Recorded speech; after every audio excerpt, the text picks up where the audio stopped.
Why was she seated so close to the cockpit, yet felt like she was miles from control? The engines hummed with routine indifference. The air inside the military transport was dry, metallic, stale with tension. Uniformed men and women sat strapped in, eyes closed or staring ahead, all headed to classified coordinates they'd forget to remember. She was the only one without insignia. Civilian clothes, a canvas duffel, a quiet presence. But even silence carries weight when it comes from someone. Like her, a captain had raised an eyebrow when she boarded. "You sure you're supposed to be on this one?" She hadn't answered, just handed him a sealed clearance packet marked Ultra Black. His face changed. No more questions. Now she sat quietly by the emergency exit, thumb grazing the silver chain around her neck. Not for fashion, not even sentiment. Dog. Tags, but not hers. The turbulence started as a murmur, then a lurch. A few heads turned. One soldier muttered, "That's not normal." She already knew. Years in combat zones had taught her to listen for what wasn't being said. The pauses between system beeps, the change in an engine's pitch. The voice that doesn't come over comes. That voice never came.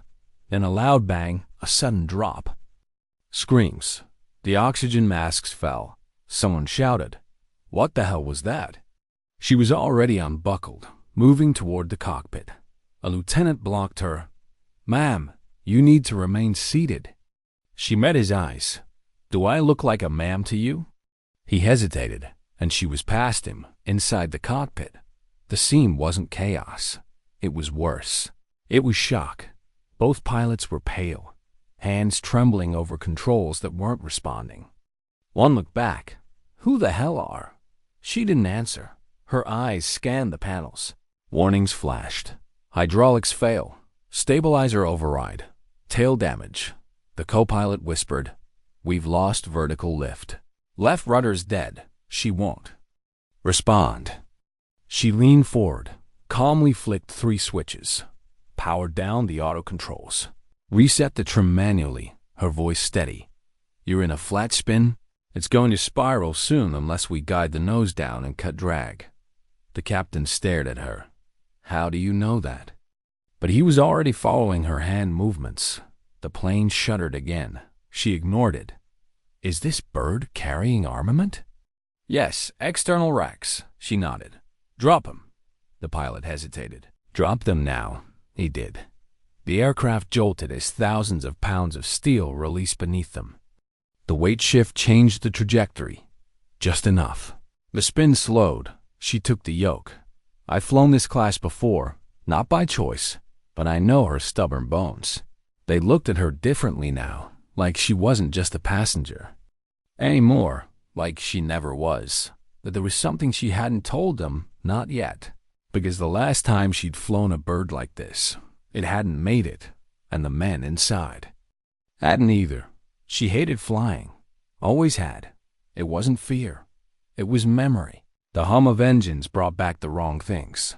Faces in firelight, blood on bulkheads, hands that didn't let go, even when they should have. As the aircraft steadied, alarms still screamed. Altitude was dropping fast. Instruments were failing in bursts. They were losing control again. The pilot looked at her, sweat streaking his face. "We're still going down. Not enough lift. Not unless we lose more weight," she said. The co-pilot realized what she meant. "You want us to?" She pointed to the auxiliary panels. "Dump the storage crates. Fuel reserves, if needed, should glide, but not with this load." "Where are we landing?" the captain asked. She didn't answer immediately. Then, "There's a clearing, mountain. Pass, West Range. I saw it before the nav cut. It's tight." The co-pilot shook his head. "That's not a landing zone." "It is now." Back in the cabin, soldiers clutched straps. Some prayed. Some cursed. One of them, a young tech with tear-tracked cheeks, stared at her as she emerged from the cockpit. "You're not one of us, are you?" he whispered. She looked at him. "No," she said softly, "but I've been where you're going." He didn't ask where that was. He didn't want to know. The plane bucked again. Violent this time, metal shrieked. Lights burst overhead. They were below 12,000 feet and falling. She took the co-pilot's seat. His hands trembled too much now. She took over, steady hands. Focused breath, the nose dipped. She compensated. Her mind blocked out everything, except the numbers in the wind. A quiet voice came from the pilot. "You were military special?" She didn't answer, just stared forward. He persisted. "You don't forget hands like that." She finally said, "I wasn't trained to save planes." A pause. He asked gently, "Then what were you trained to do?" She closed her eyes. Just for a second, to end missions. The kind no one talked about. There was a time she was proud of that, of disappearing into the dark, cleaning up what others couldn't. But not after the last mission, not after what she left behind, and now. Here she was, in another falling metal coffin, but this time, she wasn't alone. This time, she might get it right. The mountains rose ahead, sharp, unforgiving. No room for error. She exhaled. Hold on to something. The radio was dead. So was their luck. But the plane responded. Just enough. The weight. Drop helped. The wind shifted in their favor. She angled the nose. Deployed landing gear manually. Flaps adjusted. Steel groaned under stress. The body of the plane wept sparks, then impact. A scream of rubber, metal, fire. Darkness slammed through the cabin. But the bird didn't break. She made it. The plane skidded, slid, spun, finally stopped. Silence followed, loud and unreal. No explosion, no scream. Just breath, one by one. They emerged, dazed, bleeding, alive. She stood in the doorway, silhouetted by firelight and dust. And for the first time in years, she wasn't the one walking away alone. But they still didn't know her name, and she didn't offer it. Not because it didn't matter, but because names were for people who stayed, and she was already planning to leave. She didn't sleep that night, not that she was supposed to. No one was. They were in the middle of nowhere, a half-burned aircraft, one emergency tent, and a comms unit that blinked red, broken beyond repair, signal interference, topography. Or maybe something worse. No one said it, but they all knew help wasn't coming. Not tonight, maybe not ever. She sat alone on a slope of scorched dirt, hands around a cracked thermos that had survived the crash better than she had. The stars above. Didn't blink, too proud for that. They just stared, behind her. The others slept in shifts, except the pilot. He was conscious now, mostly. He watched her from inside the half-lit fuselage, one arm in a makeshift sling, the other still clutching the yoke, even though the plane hadn't moved in hours. She knew what to do. Someone had said earlier she wasn't even scared, but they didn't know what it had cost her. Because she hadn't been fearless. She had just already lived through worse. That morning came slow and gray, like it was unsure whether to show itself. She walked the perimeter before sunrise, pacing the crash site like it was a battlefield. One of the engines had snapped off entirely. Fuel still dripped in slow, lethal lines. She made a mental map of the terrain, ridge lines, choke points, cover, old habits, the kind you don't forget even when you want to. When she came back, one of the soldiers, a tall corporal named Reeve, stood waiting. "You have command." "Training?" he asked, trying to sound casual. She didn't answer. "I mean, we need someone to make calls. The captain's out. Co-pilot's banged up. You're the only one who—" He trailed off. She just looked at him. A long silence passed. Then, "I don't lead people anymore." Reeve frowned.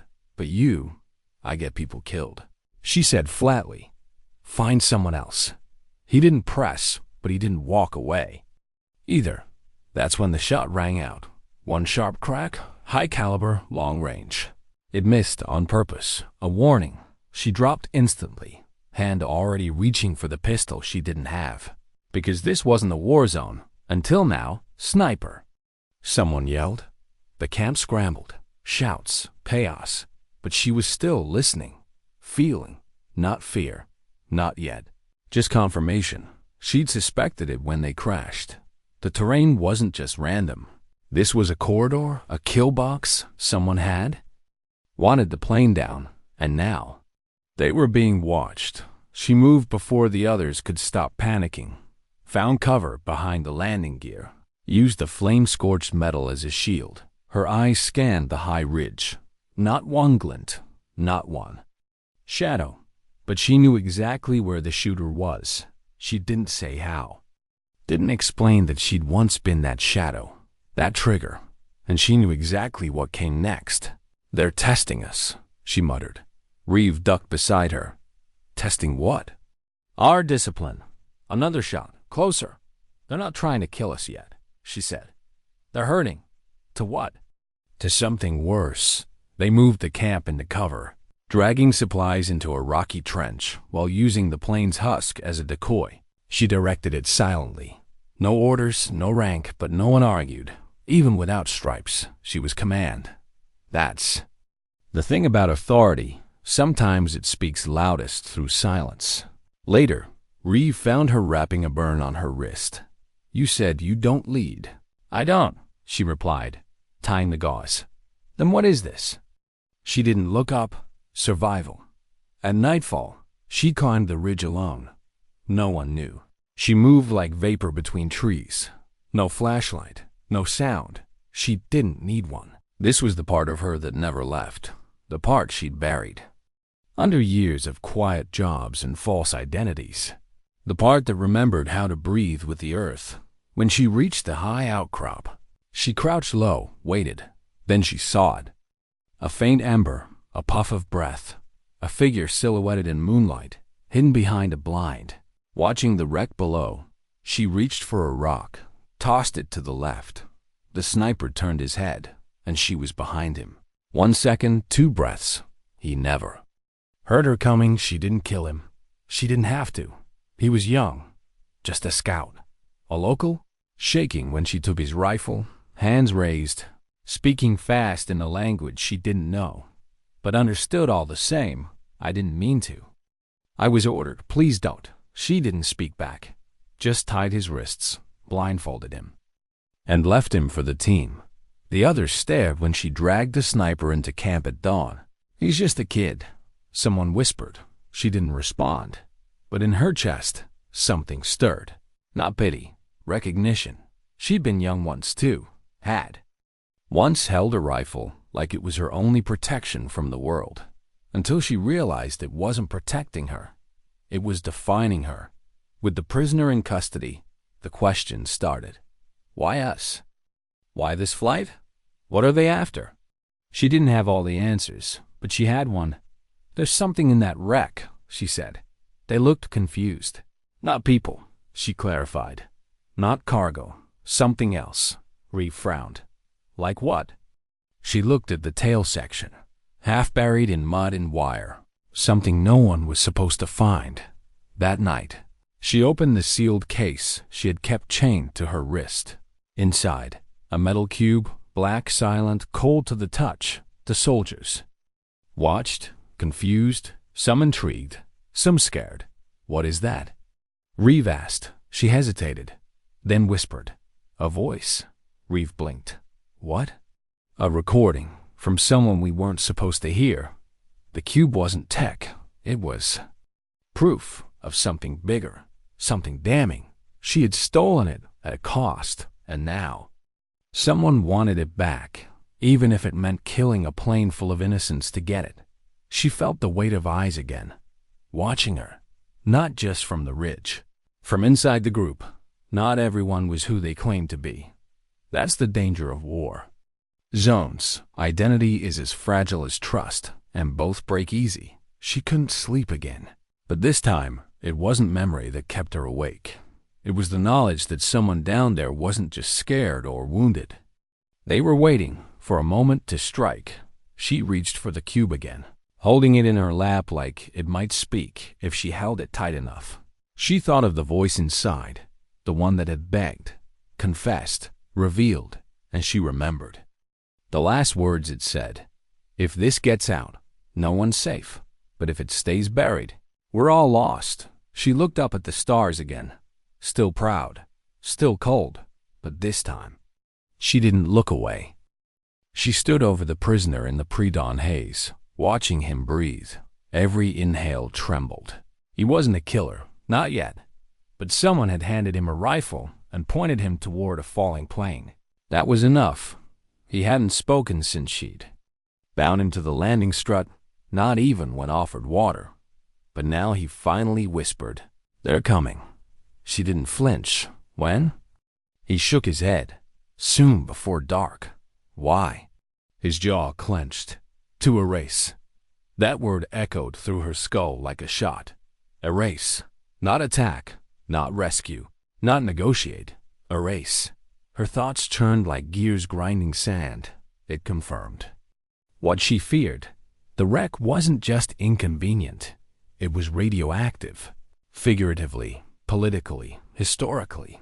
Whatever they were carrying, whoever she defied to smuggle that black cube on board, had decided there could be no witnesses, not even survivors. And yet, something inside her resisted the instinct to run. She looked across the camp. Burned metal, scarred soldiers, bloody but breathing. If she vanished now, she'd live. But everyone else here would die. And this time, she wouldn't be able to pretend she didn't care. By mid-morning, the air felt heavier, like the mountains were holding their breath. The crew moved cautiously, slower than the day before, tired, frightened, watching the ridgelines like ghosts would descend from them. The co-pilot approached. Pale, limping, clutching his ribs. "I need to know the truth." She didn't answer. He stood firm. "The box, the crash, the sniper, it's all tied together, isn't it?" She looked up.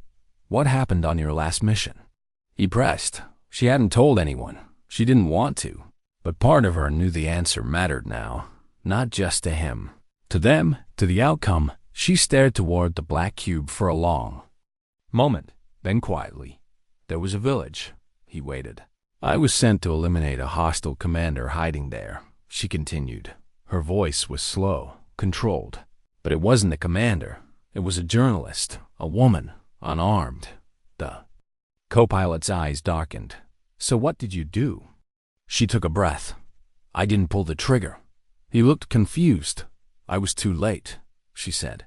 The silence that followed was thicker than the clouds above. Someone else pulled it, and they buried it. All of it. The co-pilot's voice was brittle. "The cube. Is the footage?" She nodded. "It got smuggled out. I found the woman's contact. She died getting it into my hands. I boarded this plane thinking I could get it to someone who would listen." A pause. "No one will." Reeve stood nearby, listening. Others, too. She didn't care anymore. "I've watched that footage 100 times," she said quietly. "I still hear the shot. Every time I close my eyes." Reeve stepped forward. "Why keep going?" She looked at him. "Because if I stop, then they win." The camp fell quiet after that. Even the wind held still. People were changing. Not just because of her confession, because they saw her now. Not as a mystery, not as a threat, but as a woman trying to fix something that could never be undone. That afternoon, the prisoner started coughing. Rough, harsh gasps. She brought him water. He refused at first, then took it, hand shaking. "You're not like them," he whispered. "Who?" "The ones coming." She waited. "They call them the silence unit. No flags, no uniforms. Just disappearances. I was told to mark the crash and run." He looked down. "I stayed because I didn't think you'd live through the night." She knelt in front of him. "Why did you shoot?" He didn't answer for a long time. Then, "Because they said I'd be a hero if I did." They all heard the engines around dusk. Faint, low, distant, but undeniable. Not planes, not friendly. Hovercrafts, quiet running, multi-wheeled, camouflaged. Built for recovery or execution. She stood on the ridge, watching them crawl through the trees like steel insects. 2 vehicles, no lights. 6 men per transport. Maybe more inside. She counted 15 by silhouette, Armed, coordinated, not rushing. That's how you move when you own the outcome. She returned to camp, laid out her plan on the ground in pebbles and dirt. We don't have enough firepower, Reeve muttered. We're not fighting them head on, she said. We're buying time. For what? For a signal. She held up a cracked beacon, half fried in the crash, rewired by the tech specialist into a crude transmitter. If I can get high enough, she said, I might get a burst through the clouds, not enough for full comms, but enough to ping our original route. The co-pilot nodded. Our flight was logged by satellite until 5 minutes before impact. If command sees a trace, they'll know something's wrong, Reeve frowned. And if they don't respond? She met his eyes. Then we make this crater loud enough that someone has to notice. She gave them all choices, no orders. Stay here and hide, or help me make this ugly. No one left. Even the prisoner offered to draw a map of the terrain.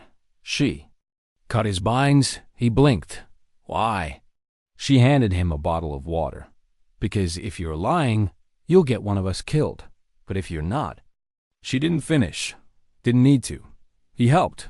By nightfall, they were in position. She took the climb, alone, up the east cliff, radio parts strapped to her back, cube slung tight under her coat, climbing through wind and silence, fingers raw.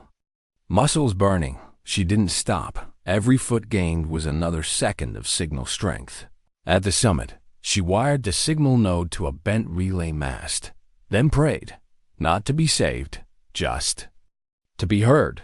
She pressed the beacon. A small green light blinked once, then died. She stared at it. No sound, no confirmation. She closed her eyes, not in defeat, just to feel the wind one last time. But then, a second blink. Then another rhythmic faint, but real. Someone was listening. Below, the first bullet hit the dirt near Reeve's boot. They were here. Men in black, no names, no call signs. They didn't shout, didn't demand.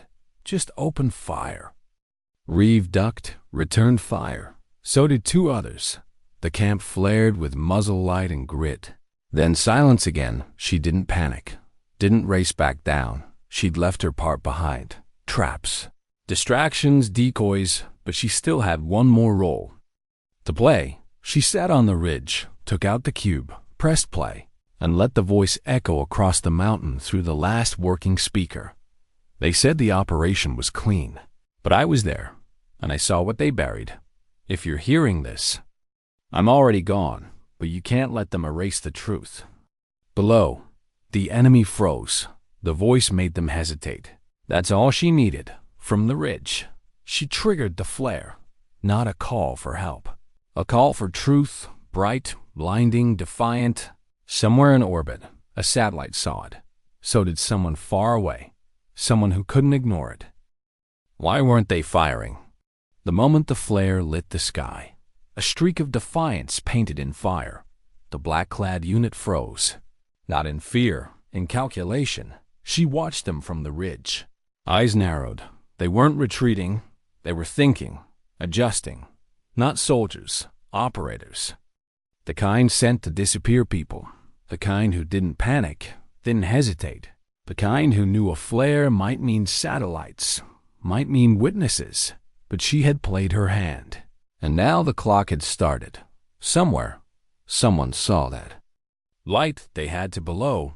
Reeve crouched behind the wreckage, pulse in his throat, weapon hot. He whispered to the young tech beside him, "Why aren't they moving?" She checked the scope. "Because they think we still have more to lose." He looked at her. "Don't we?" The silence that followed was broken by one sharp sound, a voice echoing down the valley. It wasn't hers. It wasn't human. It was the recording. She must have patched it through the plane's emergency speaker relay. The last functional system left. Every word from that cube now ricocheted through the mountains like a confession carved into stone. I was told to follow orders. I did. I watched them burn a house that had no enemy. I watched them silence children to protect a lie. This isn't war. It's erasure. One of the black-clad men took a step back. Two more raised their rifles. Not to fire, but to scan. They weren't just facing a survivor camp anymore. They were facing the truth, and that was harder to kill. She stayed on the ridge until the flare burned out, then slid down through rocks and frost. Blood trickled from her knuckles. She didn't stop. By the time she reached the lower trail, she saw Reeve crouched behind a half-burnt wheel well. "Status?" she asked. "Low. One down, maybe," he muttered. "They're circling. No direct push yet." "Good. That means we still have leverage." He looked at her. "You think they'll back off?" "No," she said simply. "But now they need to be clean." She held up the cube again. "This makes them messy." Inside the wreckage, the young sniper, the prisoner, sat quietly in the corner, hands no longer bound. He'd seen the flare, heard the voice. He didn't ask questions. He didn't need to. He understood now what they were part of. He looked up as she entered. "They'll come at night. I know. They'll go quiet, one by one. They'll erase sentries first. No gunfire." She nodded. "And if they get the box?" He asked. "They won't." He looked at her, then at the cube. "You can't protect it forever." She turned her eyes to the charred fuselage. "No," she said, "but I can make sure they don't get it either." That night, she rigged the wreck. Fuel lines rerouted. Charges set beneath the cockpit. A chemical delay fuse made from medical supplies and battery acid. If they breached too far in, it would blow. The cube, however, wasn't inside anymore. She buried it with her own hands, past the eastern ridge, beneath a stone marked only with a steel bolt from the landing gear. Only she knew where. And if it came to it, if none of them made it out, someone might still find it. She wrapped the chain around her neck again. Not the cube, just the dog. Tags. The team knew something had changed in her. She moved differently now, not with desperation, with decision, like she'd made peace with the outcome. Whatever it was, some saw that as strength. But Reeve saw something else.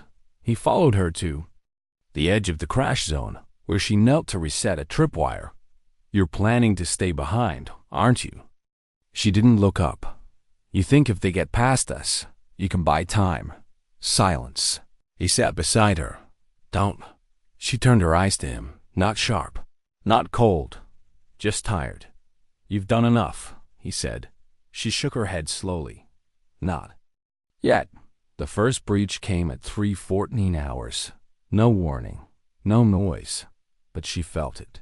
A shadow across the west side. She was already there. She took down the first intruder with a jagged rock.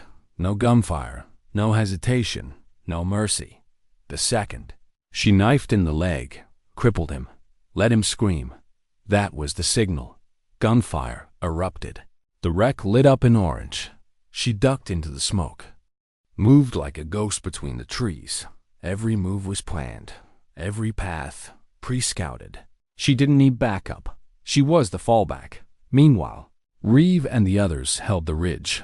They were outgunned, but not outwitted. Every approach had been pre-marked, every weak point tripwired. When one of the black-clad operatives made it through the perimeter, the tech girl hit the switch, blowing half the cliff face down on top of him. They weren't just surviving. Now, they were resisting. By the time the firefight faded, 6 of the enemy were down. 3 more retreated into the trees. Only 4 remained, and they weren't afraid. She could feel it. These weren't contractors. These were cleansers, trained not to win, but to leave nothing behind. And now, they were desperate. That made them dangerous. She crept into the clearing, where the prisoner once sat. Empty, gone. She froze. Had he run? Had he betrayed them, or worse, been taken? She didn't have time to guess, because that's when she heard the beep, a soft, steady chirp, just above her left shoulder. Tracker. She ripped her coat off, toward the lining. A chip, hidden in the tag. Her heart dropped. They'd known her location the entire time, not from the plane. From her, rage surged, hot, silent, blinding. She crushed the tracker under her boot, metal and circuits sparking beneath her heel. They hadn't just planned for her failure. They counted on it. She ran, not to hide, to draw, if they wanted her. They'd get her, but not the others, not the box. She sprinted through the pine hollow. Footsteps loud on purpose. One shot cracked past her ear. Another struck a tree. They were coming. She didn't slow. Every breath felt like fire in her chest. But she didn't care. This was how she atoned. With motion, with risk, with purpose. The final stand happened beneath a dead sky. No stars now. Just smoke. She led the last three into the minefield. A trap she'd laid days ago and never spoken of. She ducked, rolled, lit the fuse. Fire bloomed behind her, and then silence. When she woke, it was light again. Pain throbbed through her skull. Her side screamed. Blood soaked the dirt under her shoulder, but she was breathing, and then a shadow fell across her.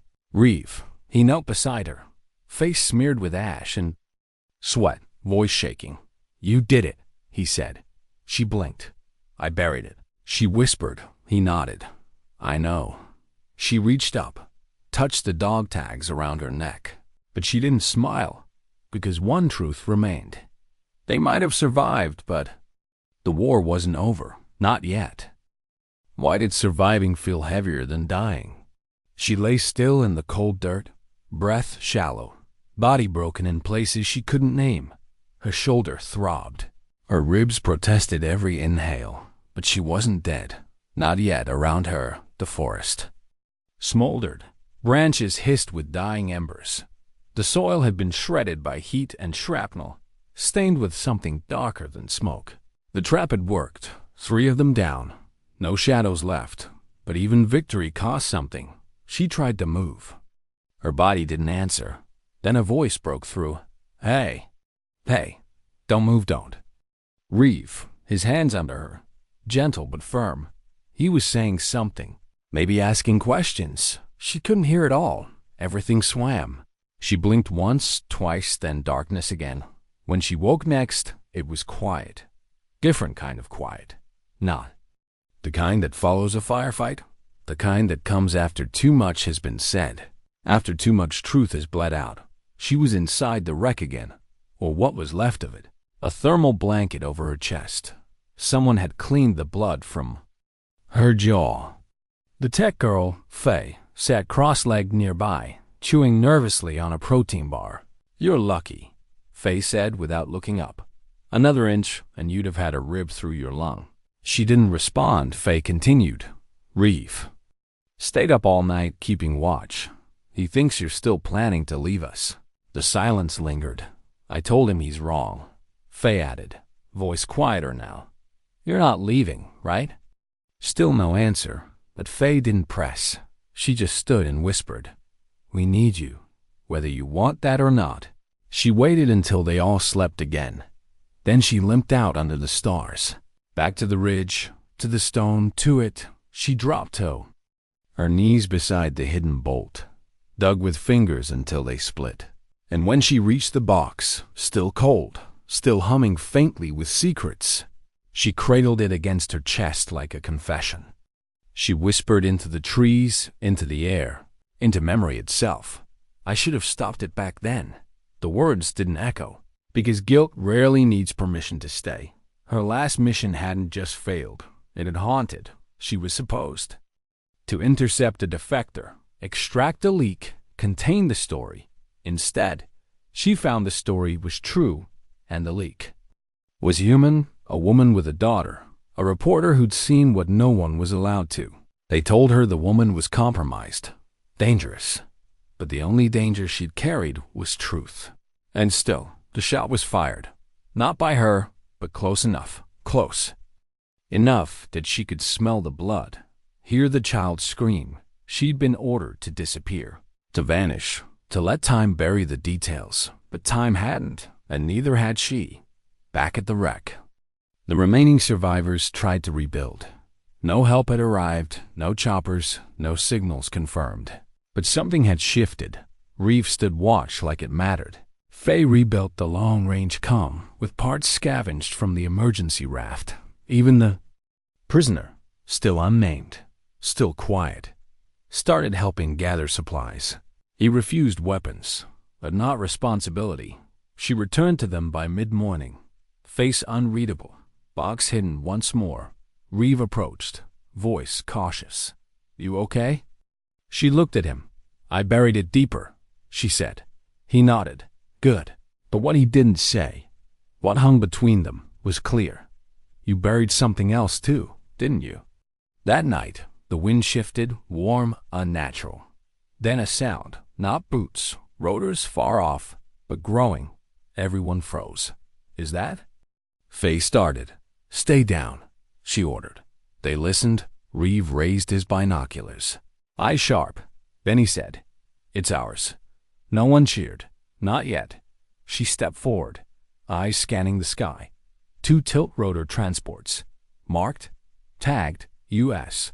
Military, clean, slow, measured descent. She didn't move until the first one touched down. And even then, her hand hovered near her sidearm. Because sometimes a uniform is just another costume. The men who emerged weren't enemies. At least, not openly. Clean fatigues, no black masks. Standard gear, a major stepped out, shades on, clipboard in hand. Survivors of Echo Flight 917? Reeve nodded. "Here." The man glanced at his list. Names and counts match, then turned to her. "You were not listed on this manifest." She said nothing. He tilted his head. "Ma'am, name?" She looked him in the eyes. "Does it matter?" A pause, then. "Everything matters." Reeve stepped forward. "She saved all of us," Faye added. "If not for her, we'd be body bags." The major didn't blink. "And did she interfere with flight controls?"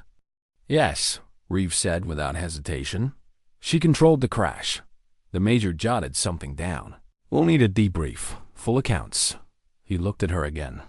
"If you're carrying any classified material—" "I'm not." She interrupted. "Ma'am, I said I'm not." He stared at her, but she stared harder. The clipboard lowered. Very well. The flight back was silent. She sat alone in the rear of the transport, wind whistling through imperfect seals. The other survivors rested, wounds bandaged, spirits quiet. No one asked where the box was. No one offered it, not even her, because some truths need to wait. And some confessions only bloom in silence.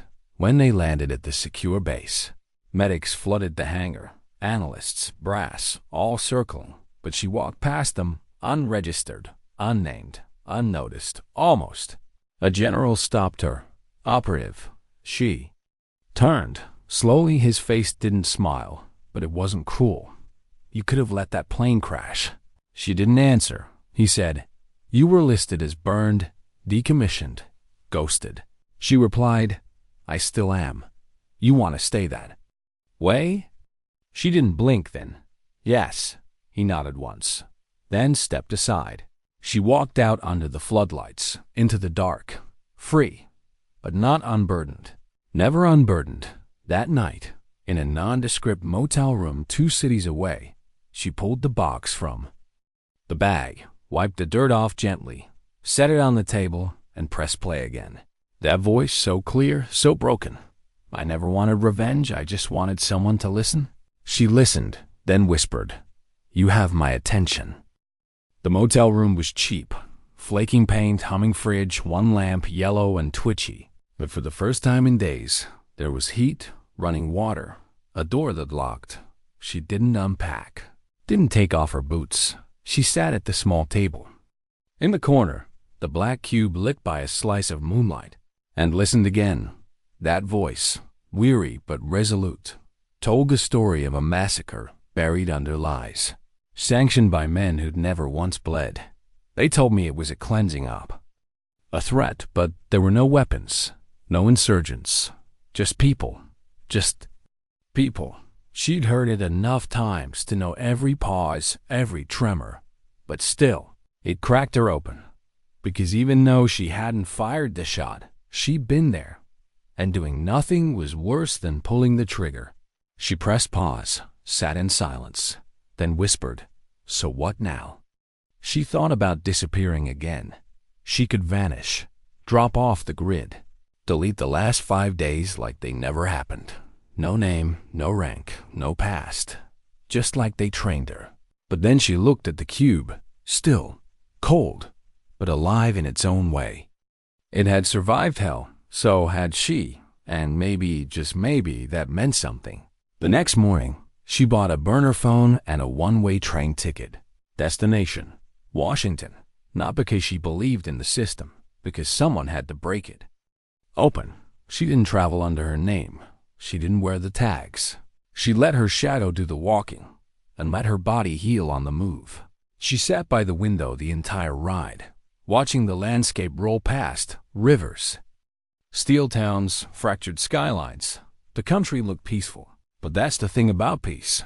It hides its scars well. In D.C., she didn't go to the Pentagon, didn't trust the uniforms. Instead, she found a man she once owed, ex-Intel, quiet. Lived above a bookstore now. He opened the door in boxers and a tee. Rubbed his face when he saw her. Thought you were dead, he said. Not yet. He stepped aside. Come in. He didn't ask many questions. Didn't need to. He'd seen that look before, years ago, when her hands still shook after her first confirmed kill. She placed the cube on his table. He stared at it like it might explode. What's on it? Everything. He turned the device over once, twice, then sighed. Jesus. She nodded. I know someone, he said. A journalist, real one of the last. She didn't smile, but something softer. The journalist's name was Mara Gray. Streaks in her hair, eyes like polished glass. She didn't shake hands. She just stared. Why now? She asked. The woman shrugged. Why not before? I was a coward, she answered. Mara sat back. That's honest. I don't want credit. The soldier said. I don't want to be named. I'm not in the business of protecting ghosts. She looked up. I am. The two women locked eyes, and that was the deal. Mara listened to the recording. Every second when it ended. She said nothing for a long time. Then, with a breath that trembled, whispered, This will tear the walls down. The soldier shook her head. No, it'll scratch them. Even a scratch matters. The next 48 hours moved fast. Encrypted uploads, secure interviews. Old contacts reactivated, whistleblower laws consulted. She stayed behind the curtain, but she watched and she waited, because part of her didn't believe it would matter. The machine was too big, too old, too practiced. But that night, Mara sent her a link, and there it was. Deleted war file leaked. New evidence points to cover up in civilian operation. Below it, a still frame. Smoke, fire. A girl holding a teddy bear in the rubble. The soldiers stared at it, and for the first time in years, she cried. They came for her the next day. Not quietly. 2 SUVs. No sirens, just presence. She opened the motel door before they knocked. Reeves stood beside them. He looked surprised to see her standing tall. You gave it up? He asked. She nodded once. He stepped forward. Why didn't you tell us? I didn't know if I'd survive long enough to mean it. He looked down, then back up. They're not arresting you. She blinked. They want to talk, he said. That's all. She laughed once, sharp, bitter. I've had enough talking. They want to know why you did it. She looked him dead in the eye, so they can learn how to stop the next one. Or how to hide it better. He didn't answer, but she followed anyway. The room was white, bright, not cold. Just empty. A woman in a suit sat across from her. 2 guards behind. No cuffs. Thank you for coming, the woman said. I didn't. Fair. A beat. You're not in trouble. No, the soldier replied. I am trouble, the woman sighed. Do you want to know the fallout? She didn't answer. 5 resignations. The woman continued. 2 generals, 1 senator. The inquiry's going public. Subpoenas are coming. People are scared. The soldier just stared. Was that the goal? She thought for a long time. No. Then what was? A whisper. Remembrance. That night, she stood at the train station again. Same wind, same weight. Reeve stood beside her, coat zipped, eyes quiet. "You leaving?" She nodded. "No destination?" "No need." He looked down, then handed her something, her dog tags, cleaned, polished, threaded on a leather cord. She didn't ask how he got them. She just held them in her palm. They felt heavier now, but in a good way, like a memory finally allowed to be carried. The train came. He didn't try to stop her. She stepped aboard, found a window seat, watched the world start to move, and somewhere in the capital, a child's photograph was pinned to a wall. Beneath it, a line from the leaked recording. "Dignity doesn't scream. It doesn't threaten. It just stands when no one else will." And across the country, others began to ask questions, some loud, some quiet, but all because one woman refused to stay buried. She never told anyone her name. Didn't need to.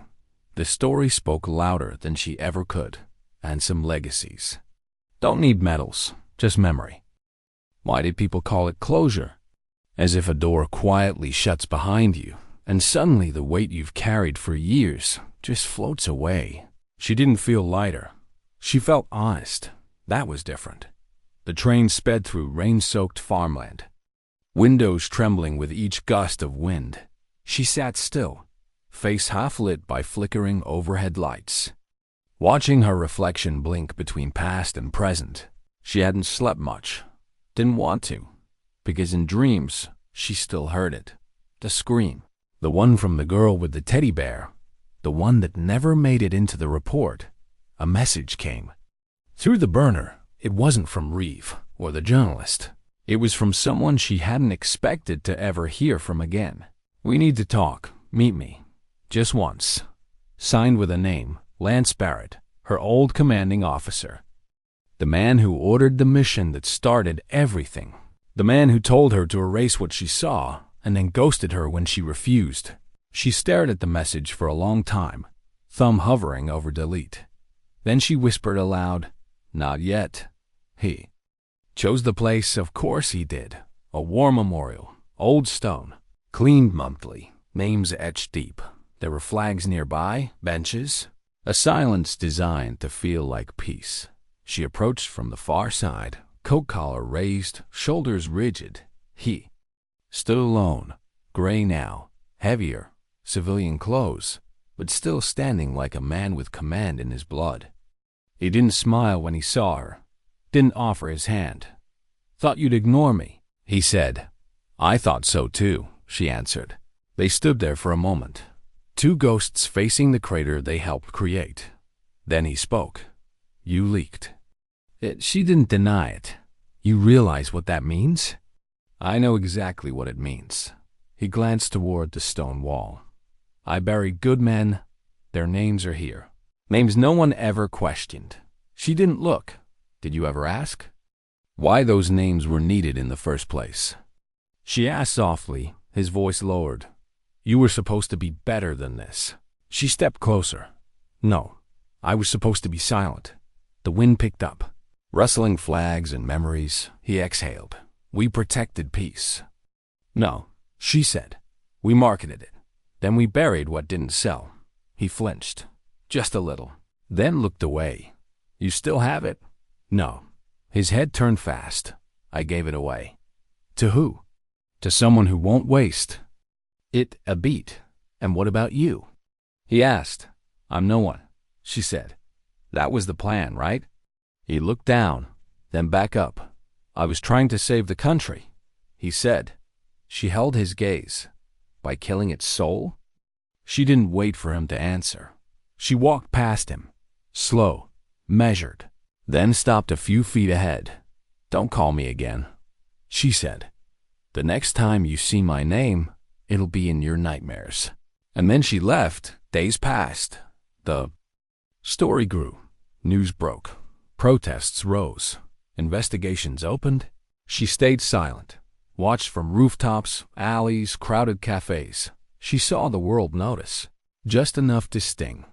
Just enough to change. Not overnight, but something was shifting. And with every whispered, "Did you hear?" She felt the knot in her chest loosen, but the past wasn't finished with her yet. It came in the form of an envelope. No return address. Just 3 words on the front. You're not done.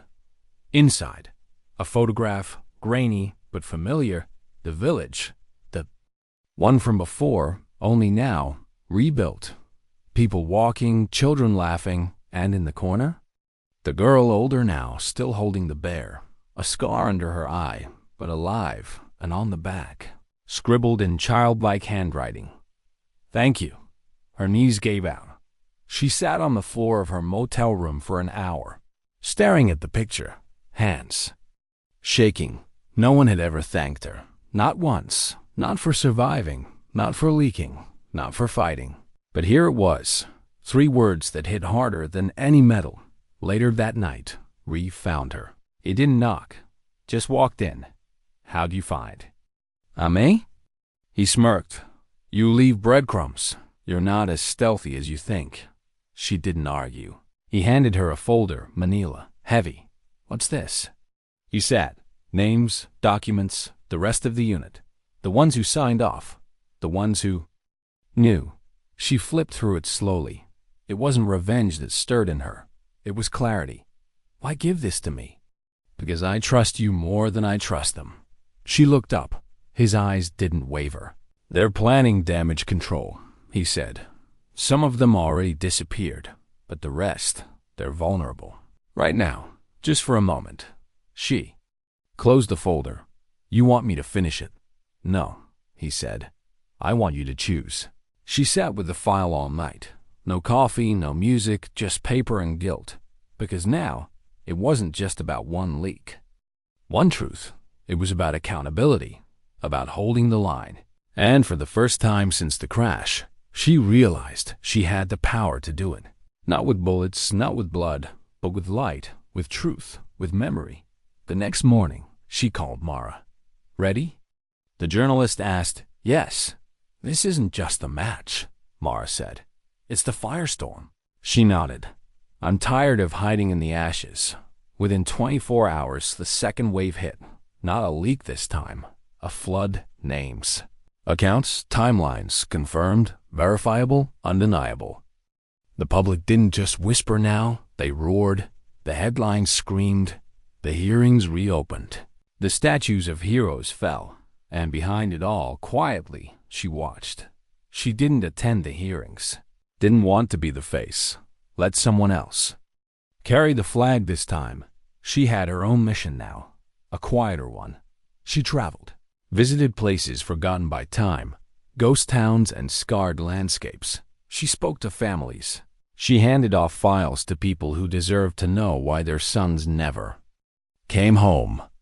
She gave dignity back to the ones who had it stolen, one name at a time. And sometimes, in the quiet, she still heard the voice. The woman on the cube, the truth teller. You don't have to be loud to matter. You just have to stand when it counts. She whispered back. I'm still standing. How you say goodbye to something that never really ends. The war was over, on paper. But peace wasn't what people thought it was. It wasn't parades or medals. It was smaller, quieter. It was a name spoken in a hearing, a photo returned to a mother, a folded flag left on a porch by someone who didn't ring the bell. It was her, waking every morning, still expecting gunfire, and finding only wind. She hadn't used her real name in over 5 years, not since the mission that buried her, not since she stopped being a soldier and started being a ghost. Now, when people asked, she gave a smile that didn't reach her eyes and said, Call me whatever you like, but some names stay inside, some names carry weight. The photograph of the girl, the one who survived, stayed tucked in her wallet, faded now, creased at the edges, but it never left her side. Every time she thought about walking away again, vanishing, hiding, erasing herself, she took it out and looked into those eyes. That scarred, defiant little face. That thank you. It reminded her why she came back. There were whispers now about the leak, about the ghosts behind it. They didn't know her name, but they spoke of A woman who walked through fire and didn't burn. Of someone who knew the truth and didn't flinch. And that was enough. She didn't need to be recognized. She just needed the truth to stand. She traveled north, small towns, blue rivers, pines that stretched like cathedral walls, not hiding anymore, just breathing. And then one morning, a letter arrived at her doorstep. No stamp, no return. Just folded parchment, worn with time. Inside, a single line. Your silence saved me. Now I speak for you. She read it again, then closed her eyes. Because somewhere, someone had understood. And maybe that's how redemption begins. Mara's articles won awards. She didn't accept them. She said, "This story belongs to the ones who didn't live to tell it." The cube was never recovered. Mara never disclosed who gave it to her investigators. Speculated, hunted, demanded sources. She never broke. Neither did the soldier. Some truths don't belong to governments. Some truths belong to grief. She got a message from Reeve a few weeks later.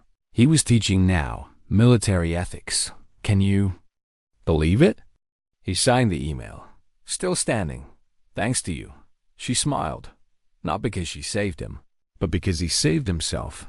That's all she ever wanted.